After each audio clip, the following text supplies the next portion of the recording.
MTRCB, may pahayag na, it's showtime. Patuloy pa rin ang pagpapasaya sa mga manonood. Ang buong kwento, alamin!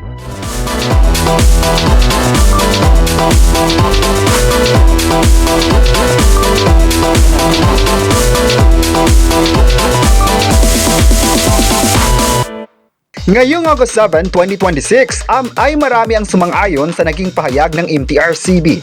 Hindi sang-ayon ang MTRCB sa panukalang ipagbawal ang mga pelikula at TV show na may marahas na eksena bilang paraan para mabawasan ang krimeng kinasasangkutan ng mga kabataan. Nauna nang inirekomenda ni Philippine National Police Chief General si Melencio Nortates Jr. ang naturang hakbang kasunod ng sunod-sunod na insidente ng karahasan sa ilang paaralan. Sa ipinadalang pahayag nito, iginiit ng MTRCB na bagamat naunawaan nila ang pangamba ng publiko sa epekto ng mararahas na content sa kabataan, hindi raw ito tamang solusyon.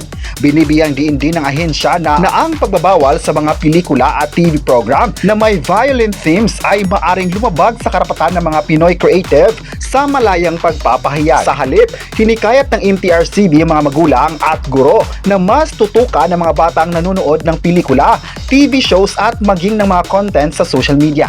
Dahil dito ay marami sa mga netizens na nagsabing magandang paraan naman ito para mas maipakita ng mga creative ang malayang pamamahayag sa mga audience. Say pa ng ilan, maganda talaga ang hangarin ng MTRCB dahil kapag may mga pagbabawal, hindi na masyadong mailahad ng creative ang gusto nilang iparating sa mga viewers. May nagsabi naman na sang-ayon sila sa pahayag na ito at mas excited sa mga gagawin pang hakbang sa mga programa na mapapanood sa bansa. Samantala, tuloy pa rin ang showtime sa pagbibigay ng saya sa mga madlang people. Kahapon, nag-trending nga ang pagbabalik na nag-iisang Ankabog star, Vice Ganda. Marami tuloy ang napakomment sa social media na masaya sila na makitang nagbalik ang kanilang paboritong artist ng ABS-CBN.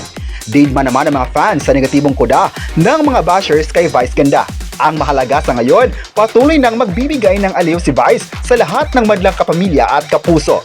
Marami naman ang nagkomento sa online na si Vice lang talaga ang inaabangan nila nitong nakarang araw dahil matamlay ang programa kapag wala ito. Marami naman ang nasabing deserve ni Vice na abangan sa It's Showtime dahil marami siyang kayang gawin bilang host at talagang nakatatak na ang suporta ng tao sa kanya. Kapag may mga mimang netizens ang magsabi ng masama sa kanilang idolo, andyan ang mga solid supporters na kayang ipagtanggol siya. May nagsabi naman na excited sila ngayong araw sa kung ano pa ang magpapatrending sa sikat na noon time program ng ABS-CBN ng Showtime. Talagang pag-uusapan na naman sa social media ang paandar ng komedyante at marami nga sa mga tao ang nabuhayan ng loob sa pagbabalik niya.